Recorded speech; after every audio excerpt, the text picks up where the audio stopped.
2014 March 14. ఆ రోజు దక్షిణ భారతంలో ఒక ఉప్పెన పుట్టింది. ఆ ఉప్పెన పేరు జనసేన. బాధ్యత గలోడు యుద్ధం చేస్తే ఎలా ఉంటుందో మరొక్కసారి దేశానికి చూపించడానికి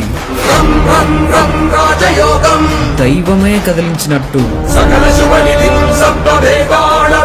కళ్యాణ్ నడుచుకుంటూ స్టేజ్ పైకి వచ్చాడు. అంతే, చరిత్ర పుస్తకంలో ఇంకో పేజీ పురుడు పోసుకుంది. ఆ రోజు పుట్టిన ప్రకంపనానికి నేటితో 12 ఏళ్ళు.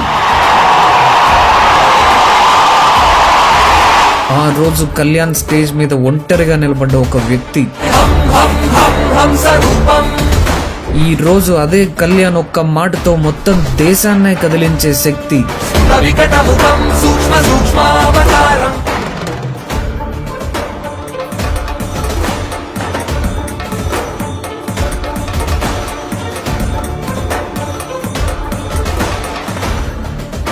ఇల్లేమో దూరం, అసలే చీకటి గాఢాంధకారం అని ఆ రోజు కళ్యాణ్ స్టేజ్ మీద అన్న మాటలు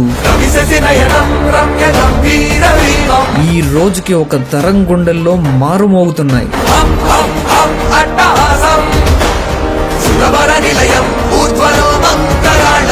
ఆ మాటలు బోర్డర్లు దాటి దేశం మొత్తం విస్తరించాలని ఉవ్విళ్ళూరుతున్నాయి.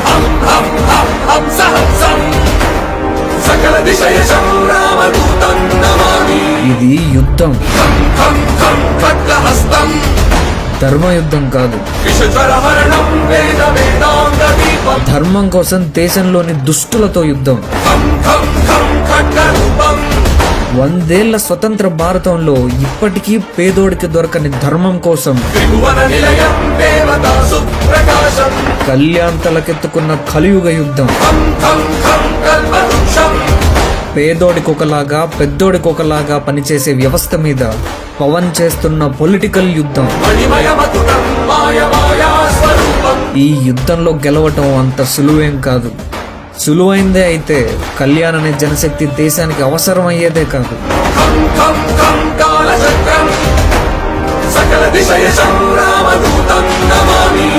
దేవుడు రాముడిగా పుట్టి కష్టాల్లో చిక్కుకుంటేనే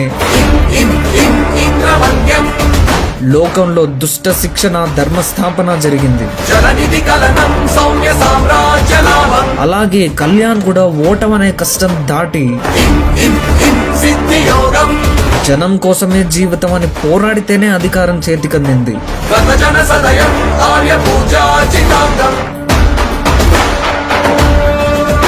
ఆ యుగంలో కడలిని దాటి సీతమ్మని రావణుడి చెరవిడిపించే యుద్ధంలో రాముడికి వానర సైనికులు ఎంత అండగా ఉన్నారో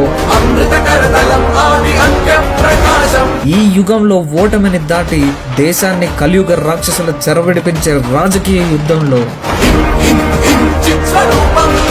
కళ్యాణ్ కి జన సైనికులు అంతే అండగా ఉన్నారు. ఈ ఉప్పెన అంతకంతకు పెరిగి దేశంలో కలియుగ రాక్షసుల్ని కబలింపజేయాలని కోరుకుంటూ జనసేనకి, జనసేనానికి, జన సైనికులకి మా ఈ చిన్న కానుక.